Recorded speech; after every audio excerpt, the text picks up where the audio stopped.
பச்சை மாங்காயை வச்சு இன்றைக்கி சூப்பரான ஒரு ரெசிபி செய்ய போகிறோங்க. இந்த ரெசிபிக்கு இன்ஸ்டன்ட் மேங்கோ தொக்குன்னு சொல்லலாம், ஆர் பிக்கிள் எது வேணாலும் வச்சுக்கலாம்.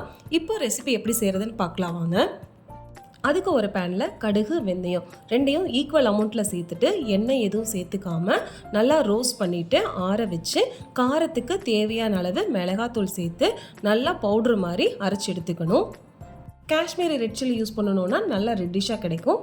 நான் நார்மல் மிளகாத்தூள் தான் சேர்த்துருக்கேன். இப்போ அடுப்பை பற்ற வச்சுட்டு அதே பேனில் தேவையான அளவு நல்லெண்ணெய் சேர்த்துக்கிறோம். எண்ணெய் காஞ்சதுக்கப்புறமா நம்ம கட் பண்ணி வச்சுருக்க பச்சை மாங்காயை சேர்த்துட்டு பாதி வதங்குற அளவுக்கு வதக்கினா போதும்.